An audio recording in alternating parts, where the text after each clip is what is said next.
Alhamdulillahi ala ni'amihi al-zahirah wal batinah. Qadiman wa hadithan asyhadu an la ilaha illallah wahdahu la syarikalah wa asyhadu anna Muhammadan abduhu wa rasuluh alladzi la nabiyya ba'dah amma ba'du. Hadirin ikhwatu iman rahimakumullah, jamaah warasatul Quran yang diridhoi oleh Allah Subhanahu wa taala. Alhamdulillah, dengan izin dan iradah dari Allah Subhanahu wa taala, pada kesempatan sore kali ini kita akan coba menambah kajian baru, yaitu kajian tauhid. Sebagaimana telah kita maklumi bersama, bahwasanya kata tauhid ini berasal dari kata wahada yuwahidu tauhidan, di mana tauhid mengandung arti adalah memaha esakan Allah Subhanahu wa ta'ala. Maka memaha esakan Allah tidak akan terlepas, di mana kita selaku manusia harus meyakini bahwasanya Allah lah Rabbul Alamin. Allah lah yang menciptakan, Allah lah yang mengurus, Allah lah yang mengatur segala sesuatu. Selain kita harus percaya hal tersebut, maka kita pun harus mempercayai bahwasanya hanya Allah lah Tuhan yang disembah.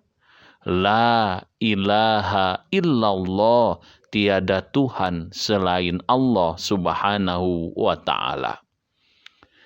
Selanjutnya adalah dengan kita mempercayai asma dan sifat Allah Subhanahu wa ta'ala. Oleh karenanya, maka hakikat daripada yang namanya tauhid ini tidak akan lepas dari yang disebut dengan beribadah kepada Allah Subhanahu wa ta'ala. Di mana kita pun tahu bahwasanya ibadah itu tiada lain adalah penghambaan diri kepada Allah Subhanahu wa ta'ala dengan menaati segala perintahnya dan menjauhi segala larangannya, sehingga hal ini akan sejalan dengan apa yang Allah Subhanahu wa ta'ala firmankan, a'udzu billahi minasyaitonir rajim, wa ma khalaqtul jinna wal insa illa liya'buduni. Dan aku tidak menciptakan jin dan manusia melainkan supaya mereka beribadah kepadaku. Dalam artian ayat ini menegaskan bahwasanya hakikat dan kedudukan tauhid itu tiada lain adalah ketika kita selaku manusia menyembah hanya kepada Allah Subhanahu wa ta'ala. Bahkan di dalam Quran surah An-Nahl ayat 36, Allah Subhanahu wa ta'ala berfirman, walaqad ba'atsna fi kulli ummatin rasulan, dan sungguh kami telah mengutus Rasul pada tiap-tiap umat untuk menyerukan, ani'budullaha wajtanibut taghut, agar menyembah kepada Allah dan meninggalkan dan menjauhi yang namanya taghut.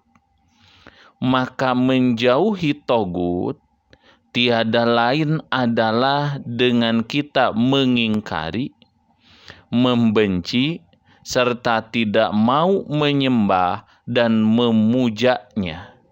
Dan yang namanya togut itu adalah setiap yang diagungkan selain Allah dengan disembah, ditaati, atau dipatuhi. Bahkan di dalam ayat yang lain, Allah Subhanahu wa Ta'ala menegaskan kembali bahwasanya hakikat daripada ketauhidan adalah ketika kita beribadah hanya kepada Allah Subhanahu wa Ta'ala.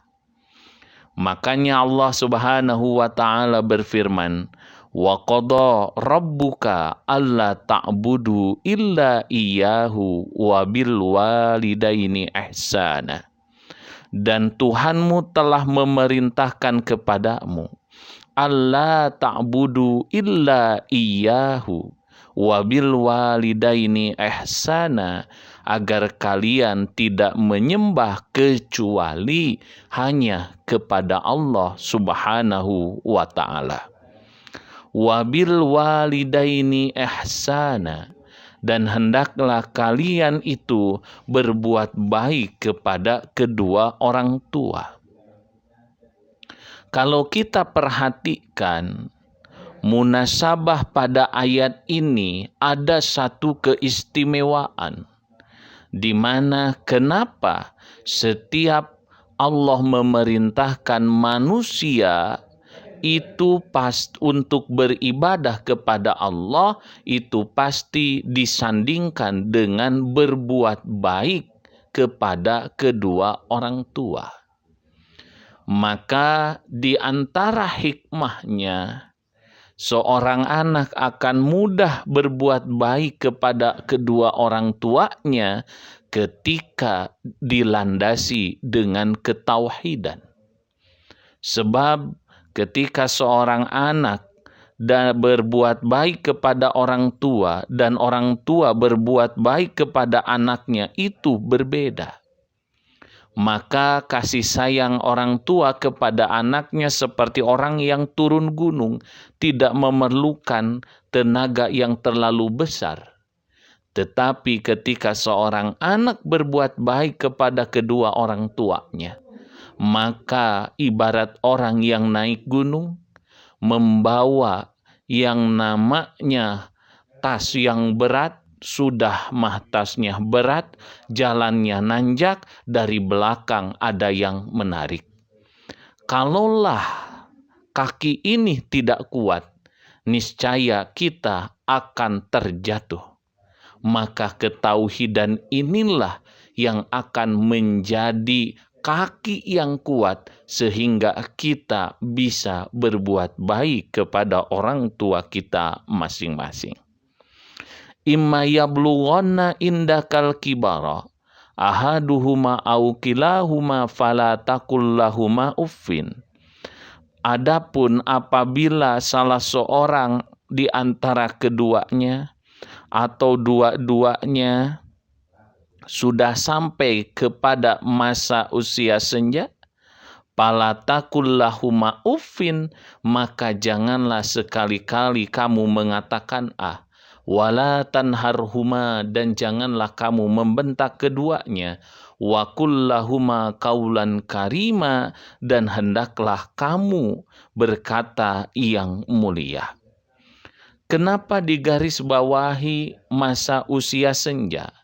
Sebab ketika itu orang tua kita tidak sekuat dahulu.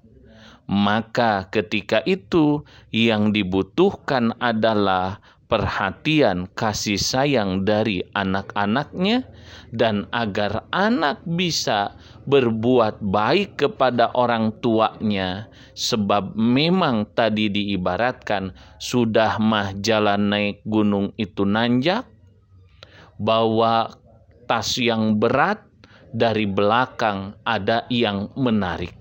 Kalaulah pijakan kaki ini tidak kuat, tentu kita akan terjatuh. Maka agar kita bisa kuat berbuat baik, maka landasilah itu semua dengan ketauhidan. wahfid lahuma janahadulli minar rahmah, maka rendahkanlah suaramu kepada keduanya, rendahkanlah dirimu dengan penuh kasih sayang. Wa qur rabbirhamhuma kama rabbayani shaghira, dan katakanlah, wahai Tuhanku, kasihanilah mereka berdua sebagaimana mereka telah mendidikku di waktu kecil. Itu dalam Quran surah Al-Isra ayat 23 sampai 24. Dan di dalam Quran surah An-Nisa ayat 36, Allah pun menegaskan inti dan hakikat dari ketauhidan itu adalah wa'budullaha wa la tusyriku bihi syai'an. Sembahlah Allah dan janganlah kamu mempersekutukannya dengan sesuatu pun, alias jangan berbuat syirik. Makanya di dalam satu hadis riwayat Imam Al-Bukhari dan Muslim, Mu'ad bin Jabal menuturkan, kuntu radifan Nabi sallallahu alaihi wasallam ala himarin. Aku pernah dibonceng Nabi SAW di atas seekor keledai. Faqala li, lalu beliau bersabda kepadaku, ya Mu'adzu, hai Mu'adz, atadri ma haqqullah 'alal ibad wa ma haqqul ibad 'ala Allah.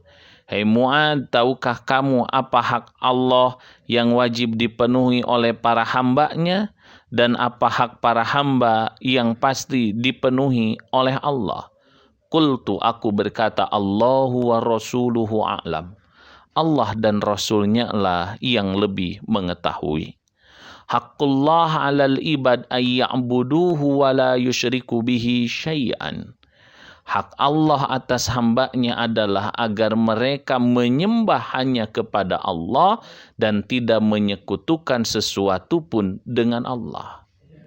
Wa haqqul ibadi 'alallah, dan hak seorang hamba atas Allah tiada lain adalah alla yu'adziba man la yusyriku bihi syai'an, yaitu agar Allah tidak menyiksa orang yang tidak menyekutukan sesuatu pun dengannya.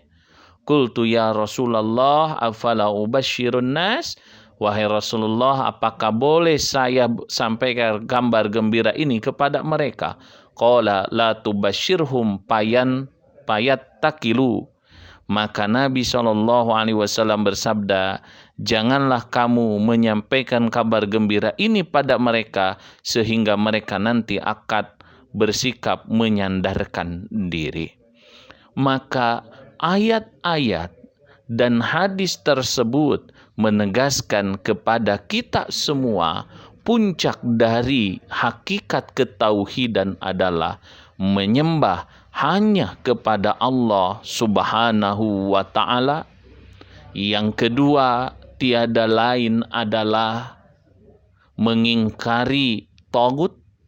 Dan yang ketiga, tiada lain adalah hak hamba atas Allah, yaitu Allah tidak akan menyiksa orang-orang yang tidak menyekutukan Allah Subhanahu wa ta'ala. Oleh karena itulah dalam ayat yang lain pun ditegaskan, la taj'al ma'allahi ilahan akhara fataq'uda madmuman makhdula. Janganlah kamu adakan Tuhan yang lain di samping Allah agar kamu tidak menjadi tercela dan tidak juga ditinggalkan oleh Allah Subhanahu wa ta'ala. Bahkan Allah pun menegaskan, wala taj'al ma'allah ilahan akhara fatulqa fi jahannama maluman madhura. Dan janganlah kamu mengadakan Tuhan yang lain di samping Allah yang menyebabkan kamu dilemparkan ke dalam neraka dalam keadaan tercela lagi dijauhkan dari rahmat Allah Subhanahu wa ta'ala. Oleh karena itulah ternyata tauhid itu begitu luar biasa. Semoga Allah Subhanahu wa ta'ala menjadikan kita semua hamba-hambanya yang senantiasa beribadah kepada Allah, meminta tolong hanya kepada Allah, dan kita meyakini asma dan sifat Allah Subhanahu wa taala. Aqulu qouli hadza wastaghfirullah li wa lakum. Rabbana atina fid dunya hasanah wa fil akhirati hasanah wa qina adzabannar. Wassalamu alaikum warahmatullahi wabarakatuh.